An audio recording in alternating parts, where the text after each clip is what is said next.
pretty sure there are moments in your life that you were not ready for and you had to face certain challenges. मैं सोचता हूँ आपके जीवन में ऐसे क्षण होंगे जब आप अपने आप को कुछ संघर्षों के लिए तैयार ना पाए हों. There are things that we plan for in life, but then there are also things that we have not planned for and we have to face them. और कभी-कभी हम कुछ ऐसी बातों की योजना करते हैं और करने के लिए, लेकिन कई बार हमारे बिना योजना के कुछ काम हमको करने के लिए संघर्ष करना For पड़ता है. example, nobody plans that you will have a heart attack or you will be diagnosed with cancer or some other terminal disease. और ऐसा भी होता है कि हम कभी इसकी ऐसा प्रयोजन नहीं करते कि किसी को हमको हार्ट अटैक हो जाए या कोई और बीमारी हो जाए. So such burdens are thrust upon our shoulders in the ordinary life. और हमारे साधारण जीवन में हमारे कंधों के ऊपर ऐसे बोझ को लाद दिया जाता है. In the Bible, there is one such person, one such moment. Bible में एक ऐसा व्यक्ति है जिसका एक क्षण है और जिसके ऊपर ऐसा हम आभास देखते हैं. And that man was Simon of Cyrene. और ये जो पुरुष थे ये थे शिमोन सरीन के.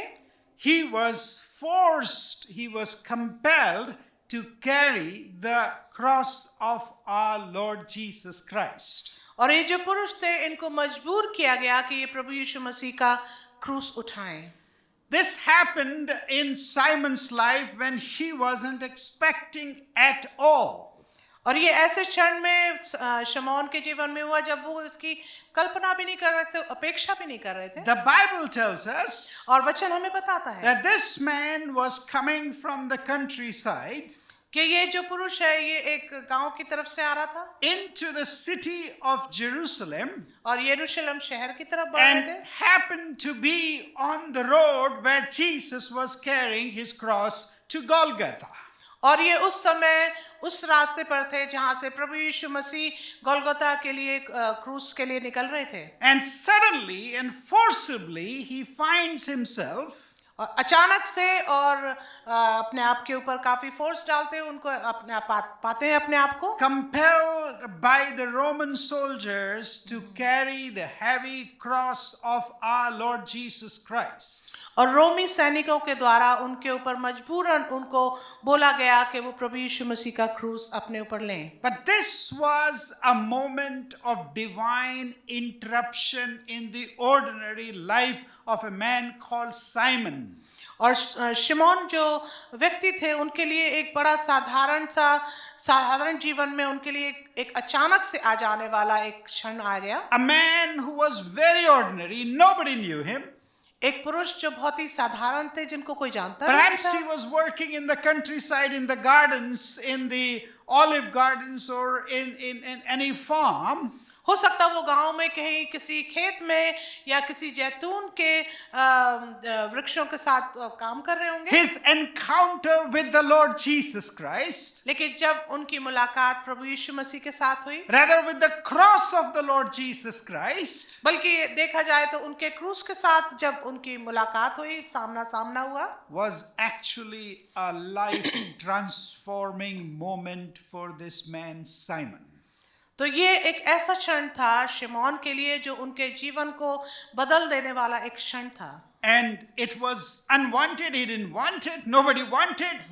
और ये ऐसा क्षण था जो वो चाहते नहीं थे और कोई भी नहीं चाहेगा. A cross in the Roman Empire was a cursed thing. Even for the Jewish people, it was a cursed thing. Only a cursed man was hanged on the cross. और रोमी साम्राज्य में ये क्रूस को उठाना या क्रूस का जो चिन्ह है ये एक तरह से जैसे दोषी को लटकाया जाने के लिए, दोष देने के लिए लोगों के लिए इस्तेमाल किया जाता And था. yet this unexpected encounter of Simon with the cross और जबकि ऐसा क्षण शमौन के जीवन में आया कि वो जिसकी अपेक्षा नहीं कर रहा था, जब वो ऐसा समय के बीच में आए, leaves for history an example and a lesson for anybody who is called to follow Jesus Christ in their lives. ये हर एक उन लोगों के लिए जो प्रभु यीशु मसीह के पीछे चलते हैं उनके लिए एक छाप छोड़ दी गई है. This story of Simon is found in the Gospel according to Luke, chapter 23 and verse 26. और ये हम पाएंगे वचन में लूका रचित सुसमाचार उसका 23 अध्याय और उसकी 26 आयत में. And also another verse in the Gospel according to Mark, chapter 15 and verse 21. और इसी विवरण को हम पाएंगे मरकुस 15:21 में भी. Very, very brief mention of Simon of Cyrene. और बहुत ही संक्षेप में थोड़े से शब्दों में इनके बारे में बताया गया है. Just one verse in Luke, one verse in Mark. एक आयत मरकुस रचित सुसमाचार में और एक आयत लूका रचित सुसमाचार में. Luke says, लूका कहते हैं as they led him away, जब वे उसे लिए जा रहे थे, they means the Roman soldiers leading Jesus away to Golgotha, to the Mount of Calvary. और जब वे यानी कि रोमी सैनिक प्रभु यीशु मसीह को जब क्रूस लेकर गोलगोथा की तरफ जा रहे थे कलवरी पहाड़ पर, the soldiers seized a man, तो उन्होंने एक मनुष्य को पकड़ा, Simon of Cyrene. शमौन नामक एक कुरैनी को. Of Cyrene means this is a place in northern Africa. और ये जो कुरैनी जो शब्द है ये उत्तरी अफ्रीका में पाया जाता है. So he was, I think, and many people believe that he was a black African man. और जैसे कई लोग सोचते हैं कि ये एक काला एक अफ्रीकन पुरुष था, who was coming from the country, that means outside of Jerusalem. जो कि गांव से आ रहा था यानी कि यरूशलेम शहर के बाहर से. And they laid the cross that Jesus was bearing until now. और उन्होंने उसको पकड़कर उस पर क्रूस लाद दिया जो यीशु अभी तक लेकर चल रहे थे. They laid that cross on Simon. उन्होंने उस क्रूस को शमौन कुरैनी के ऊपर रख दिया And made him, और उसके साथ जबरदस्ती करी, compelled him to carry it behind Jesus. और उनको मजबूर किया कि वो यीशु के पीछे पीछे जो क्रूस उनके ऊपर लादा गया था लेकर चले. Now, according to Mark's Gospel, chapter 15 and verse 21, और यदि हम मरकुस रचित सुसमाचार में जाएं तो उसके 15 अध्याय की 21 आयत में the same verse gives us a little bit of more detail about Simon. तो इसी प्रकार की एक आयत है जो हमें शमौन के बारे में और भी ज्यादा बात बताती है. They compelled a passerby, उन्होंने एक गांव से आने वाले व्यक्ति को जबरदस्ती पकड़ा, who was coming in from the country to carry Jesus' cross. It was Simon of Cyrene, the father of Alexander and Rufus. और मरकुस 15:21 में लिखा है, सिकंदर और रूफस का पिता शमौन एक कुरैनी मनुष्य जो गांव से आ रहा था उधर से निकला, उन्होंने उसे बेगार में पकड़ा कि उसका क्रूस उठा ले चले. A man who did not preach a sermon ever in his life. एक ऐसा व्यक्ति जिसने कभी भी अपने जीवन में किसी प्रकार से किसी संदेश को नहीं दिया. A man who did not write any hymn. एक ऐसा व्यक्ति जिसने शायद कभी कोई गाना भी नहीं लिखा होगा. A man who did not do the kind of activities like the 12 apostles did. He did no miracles. और ये ऐसा भी व्यक्ति था जिसने 12 चेलों की तरह कोई विशेष कार्य भी नहीं किए. And yet in a moment, तब भी एक क्षण में, which I believe was destined by the divine appointment in Simon's life, जो कि मैं सोचता हूँ कि बड़े दैव्य रूप से परमेश्वर ने एक बड़ा मुलाकात शमौन के जीवन में दी. he became the first person and the only person in history और ये एक ऐसे पहले और विशेष व्यक्ति बन गए इतिहास में who was walking behind Jesus carrying his physical cross to Golgotha. जो कि यीशु के पीछे पीछे क्रूस को लादे हुए गोलगता की तरफ बढ़ रहे who थे, literally took part in the sufferings of our Lord Jesus Christ, his physical sufferings and pain. जिसने वाकई में प्रभु यीशु मसीह के जो शारीरिक परेशानी से होकर वो गुजर रहे थे, दुख भोग से होकर गुजर रहे थे, उसका सामना किया। Simon's story, very brief story in the Gospels, because his name is written for posterity, for history in the Gospel of our Lord Jesus Christ. आमेन। और विशेष तौर से छोटी छोटी 2 आयतों में शमौन के बारे में हमको बताया गया कि इतिहास में ये जाने जाएं। His brief story of one passage, one scripture, one verse in the Bible tells us और इनका जो संक्षेप में जो नाम लिया गया, संक्षेप में जो उनकी कार्य को दिखाया गया, that God doesn't call everybody to have a loud voice and a loud presence and to have the power and authority and do miracles and healings or do any kind of things such that they will become famous. और ये हमें ये याद दिलाता है कि परमेश्वर को जोर से बोलने वाले या बहुत महान पृष्ठभूमि वाले लोगों को ही नहीं बुलाता है अपनी सेवा के लिए। But God can make somebody immortal and written in the scriptures if they just succumb to the burden of the cross on their back and shoulders, who will share in the sufferings of our Lord Jesus Christ. लेकिन परमेश्वर किसी भी व्यक्ति को जो अपने आप को उस समय के लिए तैयार रखता है कि प्रभु यीशु मसीह के दुख भोग में सहभागी हो। There are 3 things we learn about this cross. हम 3 बातों को इस क्रूस के बारे में जानने के लिए देखेंगे। Number 1, it was the unexpected cross. He never planned for it, never thought of it. और पहली बात हम देखेंगे कि शमौन के लिए ये बिना किसी अपेक्षा के, बिना किसी बात को जाने हुए, किसी बात को मांगने के लिए उनके जीवन में नहीं दिया गया था। Simon's story tells us शमौन की कहानी हमें बताती that है the crosses the Lord may ask us to carry do not come, we do not come ever ready for them. We will never be ready for them. कि जब भी प्रभु यीशु मसीह ऐसे भार को क्रूस के रूप में हमारे जीवन में उठाने के लिए देते हैं तो हम शायद कभी उसके लिए तैयार भी नहीं होंगे, ना हम पहले से कभी उसकी अपेक्षा में रहते हैं। Simon was just passing by. शमौन जो है वो तो वहां से निकल रहे थे। He hadn't volunteered for this role ever. In fact, nobody would have volunteered for a cursed cross to be carried on their back. और जब वो वहां से निकल रहे थे तो उन्होंने कभी ऐसा सोचा भी नहीं था, क्योंकि क्रूस जो है तो बड़ा एक दंडित चिन्ह होता था और उन्होंने कभी ऐसी अपेक्षा भी नहीं की थी। Simon did not wake up that morning and said, "Okay, I'm going to bear the cross on my back today." और शमौन शायद उस सुबह में यूं नहीं उठे होंगे कि आज तो मैं तैयार हूं, बस अब मैं क्रूस उठाने के The लिए। text says that the Roman soldiers compelled him.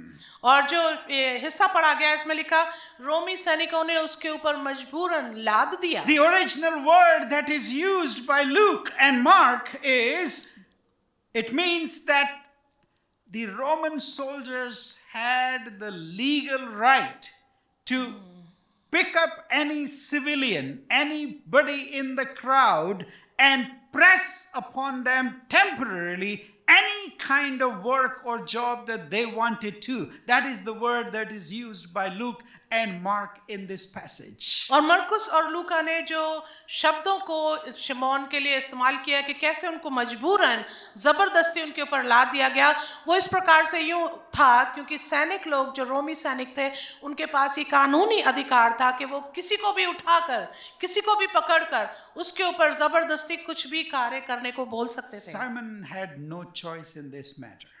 और ऐसे समय में शमौन के पास कोई चॉइस नहीं थी। This was an unexpected cross in his life.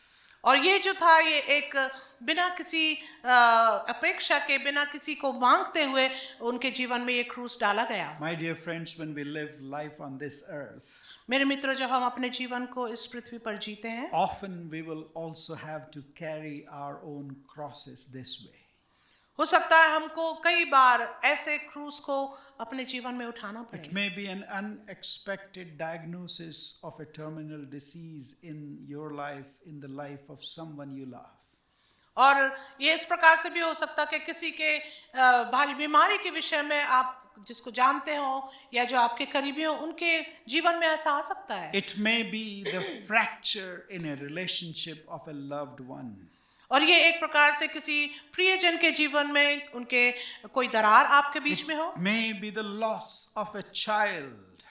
ये हो सकता है किसी बच्चे का की कमी हो। It may be a career that collapses, that you did not plan for it, but it happens in our lives. We have to bear such unexpected crosses in our lives. और कुछ ऐसा करियर का की बातें भी आ सकती हैं जो हमने कभी प्लान नहीं की हो।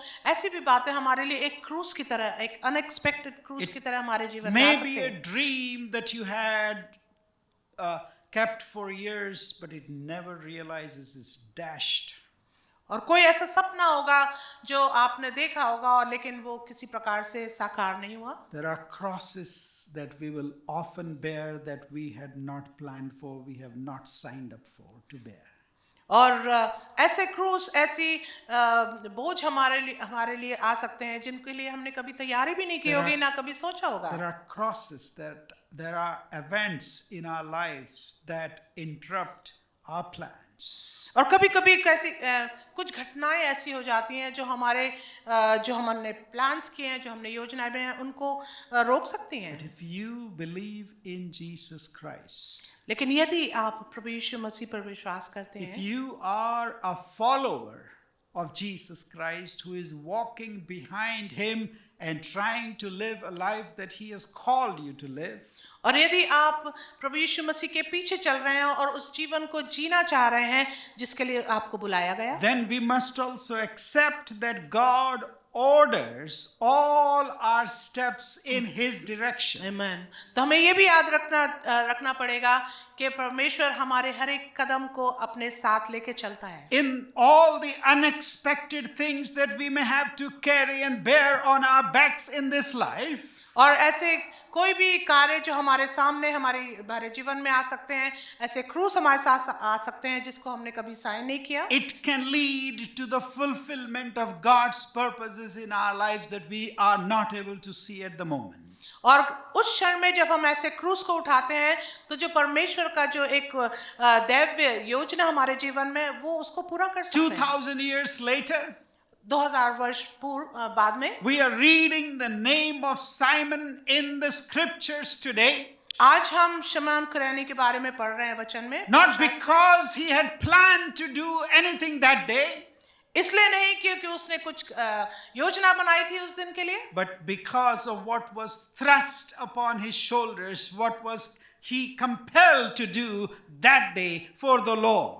लेकिन उस बात को जो उसको मजबूरन करना पड़ा, जो उसके ऊपर लाद दिया गया प्रभु के लिए। Most of our things in our life we may plan, but then there are things that we cannot plan, we cannot even imagine, but it is life that we may have to go through those things. और कई बार हम कई योजनाओं को, plans को बनाते हैं, लेकिन उसके अलावा कुछ बातें ऐसी होती हैं जो हमने नहीं करी हो। It may be like divine interruptions in the daily walk of our lives. और हमारे दैनिक जीवन में हमारा जो परमेश्वर के साथ हम जीवन बिताते हैं, उनमें कई बार ऐसी बातें आ सकती हैं। It is not a question that our plans will be disrupted, but when they will be disrupted, because such disruptions and interruptions are part of living a life on this earth. और हमारे जीवन में हम नहीं चाहते हुए भी, लेकिन ऐसा होगा कि हमारे जीवन में इस तरह की रुकावटें आएंगी या कुछ परमेश्वर अब भिन्न रूप से करेगा।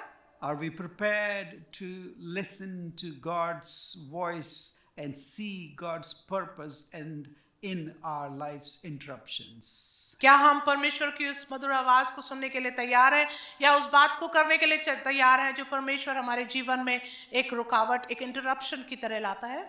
When such weird interruptions happen in your life next time, अगली बार जब इस प्रकार का कोई आपके जीवन में, आपके प्लान्स में कोई इंटरप्शन आता है, and I guarantee you they will, मैं गारंटी देता हूँ ऐसा होगा। remember Simon and what God later did with him.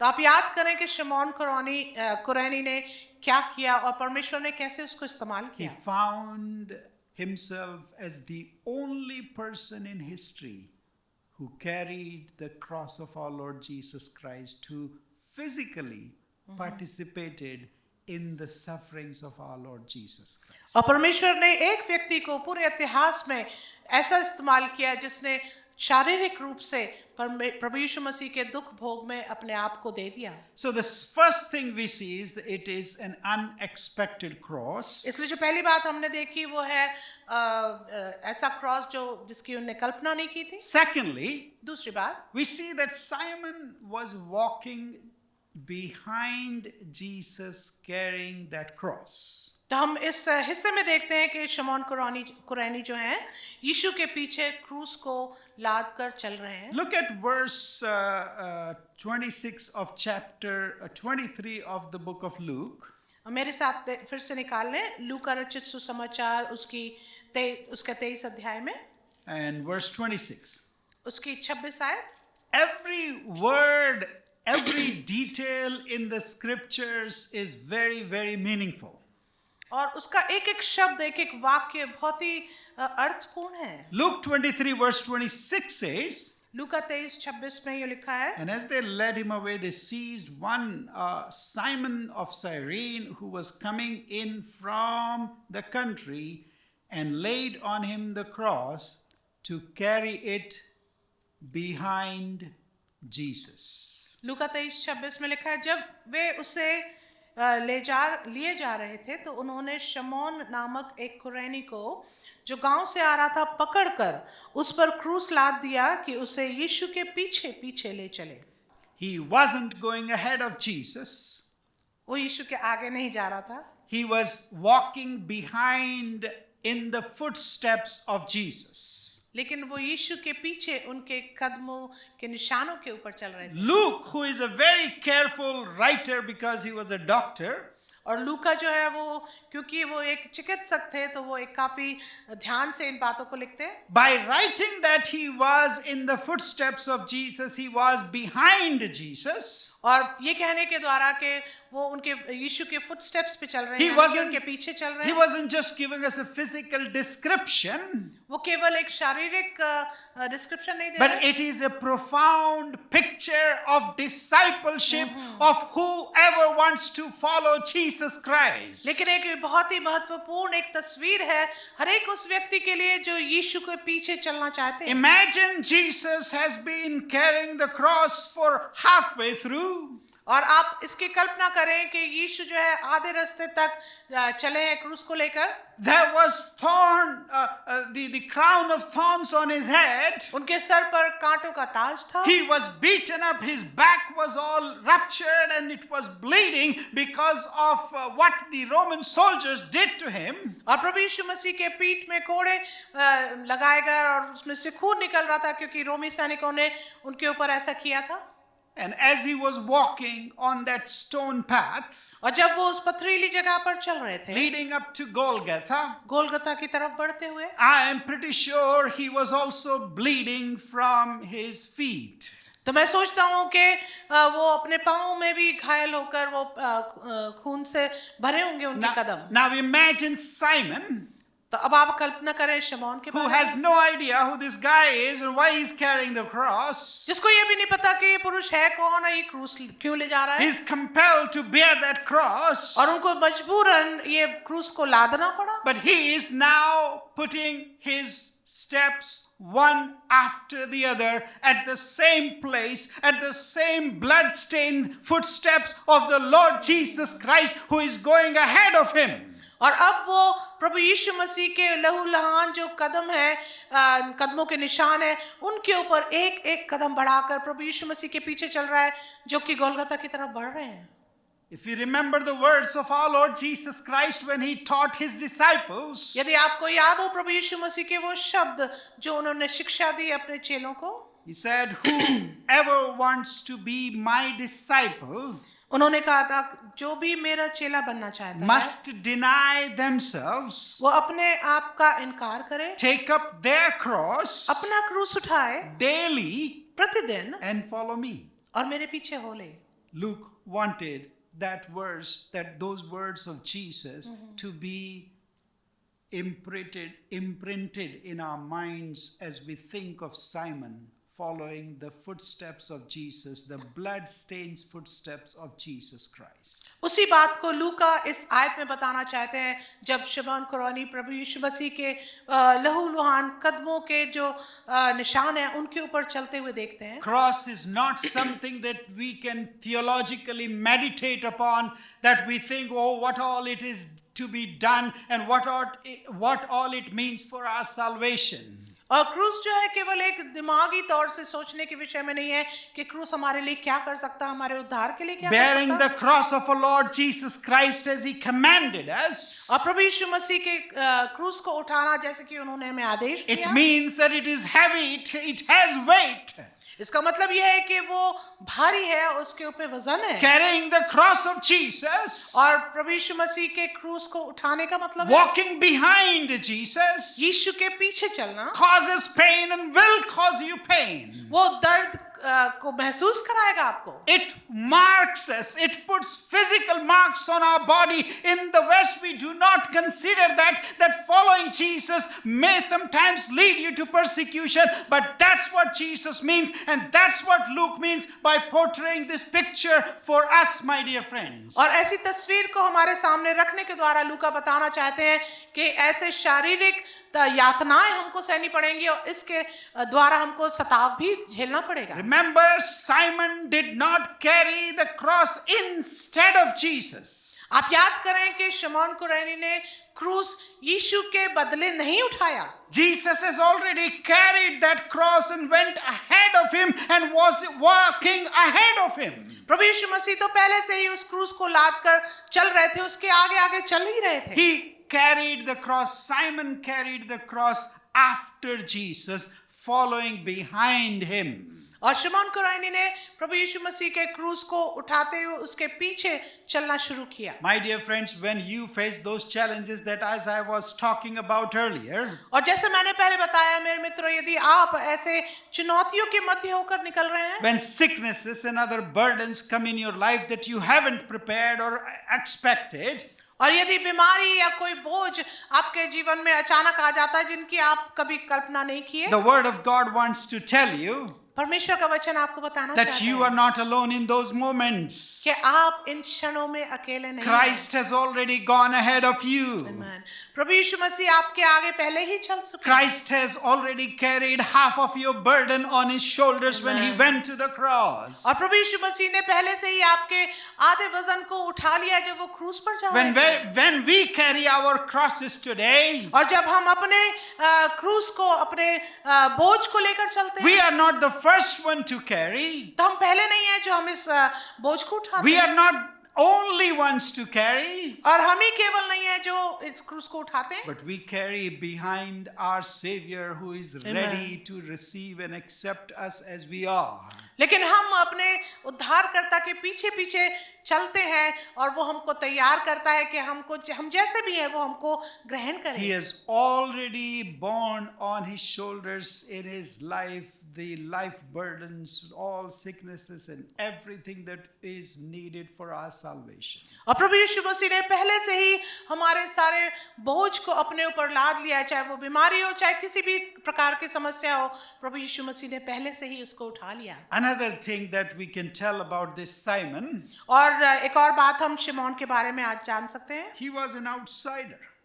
वो तो एक बाहरी व्यक्ति था. Somebody, maybe he was a Jew or maybe he was a believer in the Judaism or not, we do not know. और हमें नहीं मालूम कि वो इस पंथ का भागी था, हमको कुछ नहीं पता. But why did God choose a person like Simon, and why in the scriptures it tells that he was from Cyrene? लेकिन परमेश्वर ने क्यों शिमोन कुरैनी को चुना और क्यों वो कुरैनी शहर का था? It is again by God's design, it's by purpose. ये परमेश्वर का एक उद्देश्य है. The gospel is radically inclusive. It includes everyone. और परमेश्वर का वचन हमें बताता है, पवित्र शास्त्र बताता है कि ये सुसमाचार हर एक के लिए है, हर एक को सम्मिलित करने के लिए. Whether you are a Jew or a Gentile, चाहे आप यहूदी हो या अन्य जाति हो, whether you are brown or black, it does not matter. चाहे आप किसी भी रंग के हो, इससे कोई फर्क नहीं पड़ता। Whether you are an insider or outsider, whether you are from the urban or the countryside. चाहे आप अंदर के हो या बाहर के लोग हो, या आप शहर के हो या गांव के हो, The cross and only the cross brings us all to the same place. Amen. Where Jesus is the Hallelujah. only one that must be glorified. आमेन। तो क्रूस हमारे लिए, और केवल क्रूस ही एक ऐसी जगह है जो हम सबको इकट्ठा कर लेती है। So in this sacred path of believing, sacred path and sacred work of carrying the cross of our Lord Jesus Christ, इसलिए ये जो पवित्र भाग जो शिमोन ने लिया, जो उसको भाग दिया गया, in the sacred ministry of participating in the carrying of the cross of our Lord Jesus Christ, और ये जो एक पवित्र सहभागिता है प्रभु यीशु मसीह के क्रूस को उठाने की, God chose a black man from Africa, परमेश्वर ने एक काले व्यक्ति को जो अफ्रीका का था उसको इस्तेमाल किया, reminding us all हमें याद दिलाते हुए that how in the body of Christ, कि प्रभु यीशु मसीह के बदन में, how in the economy of God's salvation and purpose and story for each one of us, कि हमारे जीवन में परमेश्वर का जो एक ये दैवीय योजना है, it was intentionally determined that day by God, who forced these Roman soldiers to choose Simon to be included in that story. ये परमेश्वर की योजना थी कि रोमी सैनिकों को जबरन शमौन को उठाने के द्वारा, उसके ऊपर क्रूस लादने के द्वारा ये कार्य पूरा हो सके। Throughout the Bible story, पूरे पवित्र शास्त्र में we see how God chooses different people, different ethnicities, different color-skinned people to fulfill His story. हम देखते हैं पूरे पवित्र शास्त्र में परमेश्वर कैसे भिन्न भिन्न लोगों को भिन्न भिन्न पीपल ग्रुप से इकट्ठा करके वो अपनी इस स्टोरी को पूरा And करते हैं। therefore, in Christ's journey to the cross for our salvation, इस और वो है हमारी इस यात्रा के लिए जो हम क्रूस की तरफ बढ़ते हुए अपने उद्धार के लिए पूरा करते हैं। God intentionally chose an African man for each one of us, for the humanity to understand who this God is. और परमेश्वर ने जानबूझकर इस व्यक्ति को अपनी दैवीय इच्छा में पूर्ण इस्तेमाल किया ताकि हम मानवीय लोग इस बात को जान पाएं कि परमेश्वर सबको अपने साथ चाहते हैं। And thirdly, और तीसरी बात, this cross, and then lastly, this cross was a transformative cross. और तीसरी बात हम देखते हैं कि जो क्रूस था ये जीवन बदलने वाला एक क्रूस था। Now, Luke just wrote a beautiful phrase. He was walking behind Jesus. और लूका बड़े स्पष्ट रीति से कहते हैं कि शिमोन जो है यीशु के पीछे चल रहे थे। If we look at Mark's verse, chapter 15, verse 21.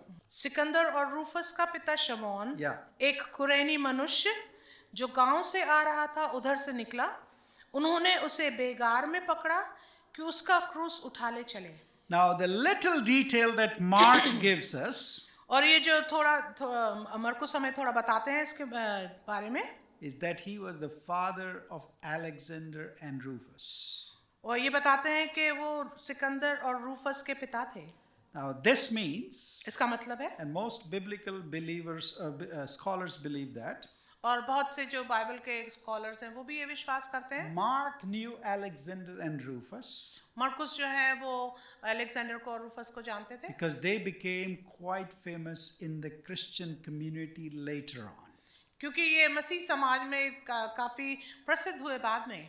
They became servants of God in the Christian community और वे परमेश्वर के सेवक बन गए मसीह समाज में because their father, क्योंकि उनके पिता Simon, Simeon became a believer and follower of Lord Jesus Christ because of the transforming cross that he was carrying for the Lord Jesus Christ. इसलिए क्योंकि शिमोन जो अलेक्जेंडर और रूफस के पिता थे, उन्होंने प्रभु यीशु मसीह के क्रूस को उठाया था जिसने उनके जीवन को बदल This दिया था। encounter that he had not planned for, और ये मुलाकात ये जो उन्होंने कभी सोची भी नहीं थी, this job that he had never intended that to do in his life, और ऐसा काम जो कभी उन्होंने अपने जीवन में सोचा भी that नहीं he था, was forced this interruption in his life. क्योंकि जीवन में एक ऐसी बाधा आई और उनके ऊपर ये जानबूझकर मजबूरन लाद दिया गया। But when he stepped into the blood-stained footsteps of our Lord Jesus Christ, लेकिन जब शिमोन जो है प्रभु यीशु में मसीह के खून से भरे हुए कदमों के ऊपर चल रहे थे, and when he must have seen how Jesus was suffering as he was going to Golgotha, और जब वो ये देख रहे थे कि प्रभु यीशु मसीह कैसे दुख भोग से होकर निकल रहे हैं जबकि वो गोलगता की तरफ बढ़ते हैं, I believe Simon did not run away from there, और मैं विश्वास करता हूँ कि शिमोन वहां से भागा नहीं but he होगा, must have stood right under the cross looking at Jesus and listening to all the things that he said and did on the cross. और भागे ना जाने के बाद वो प्रभु यीशु मसीह के पीछे पीछे चलते हुए क्रूस के नीचे खड़े रहे होंगे और उन्होंने सारे शब्दों को सुना होगा जो प्रभु यीशु मसीह ने क्रूस से कहे। The cross that he was compelled to carry और वो क्रूस जो उनके ऊपर मजबूरन लाद दिया गया था, led him to Christ Jesus, the Messiah, the God and Savior of our Lord Jesus Christ. इसके द्वारा वो प्रभु यीशु मसीह के करीब आ गए जो उद्धारकर्ता और प्रभु हैं। So when we are sometimes forced to bear reproach, insults for the Lord Jesus Christ, for walking behind him, और इसलिए जब हम प्रभु यीशु मसीह के पीछे चलते हुए जब हमारे ऊपर गलत तरीके की बातें बोली जाती हैं, Simon's story tells us शमौन की कहानी हमें that बताती they है bring greatest honor and blessing in our lives by transforming us. पर ऐसा करने के द्वारा हमारे जीवन को बदलने के द्वारा परमेश्वर को आदर और महिमा मिलती है। Simon, somebody that was not known by anybody, coming from a countryside, और शमौन जिसको कोई भी नहीं जानता था, जो एक गांव की तरफ से बढ़ रहा था, Simon who was a bypasser, शमौन जो वहां से केवल निकल रहा था, he became the father of Alexander and Rufus. That is mentioned in the scriptures as one of the greatest people in the Christian community at that time. His whole family was transformed. उनका पूरा परिवार और उनके बेटे Alexander और Rufus जो हैं वो मसीह समाज के लिए बहुत बड़े एक उन्नति का कारण हुए। So my dear friends, what their story tells us, इसलिए मेरे मित्रों इनकी जो कहानी है वो हमें क्या that the सिखाती है? followers of Jesus Christ प्रभु यीशु मसीह के पीछे चलने वाले की तरह must seek the community of cross bearers who are willing to carry the cross of our Lord Jesus Christ. तो हमें भी उनकी तरह एक ऐसे समाज को ढूंढना चाहिए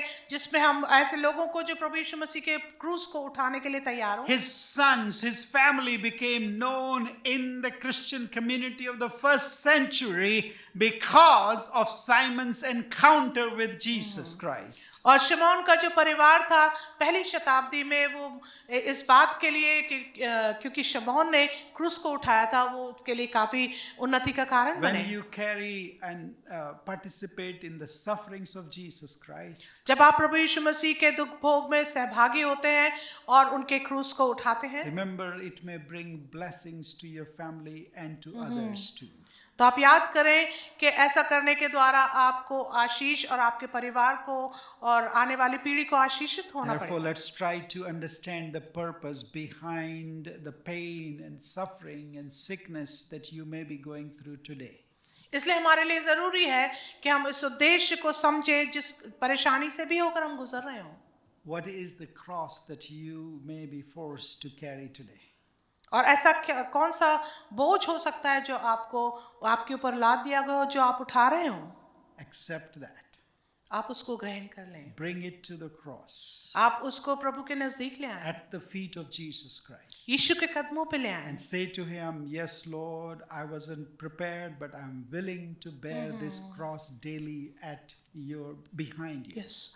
और आप प्रभु से कहें कि प्रभु मैं इसके लिए तैयार नहीं था लेकिन मैं तैयार हूँ इसको उठाने के लिए। Remember, our crosses too have a destination, a purpose. आप याद करें कि हमारे जो बोझ है, हमारा जो क्रूस है, उसका भी कोई उद्देश्य है, उसका भी कोई डेस्टिनेशन है।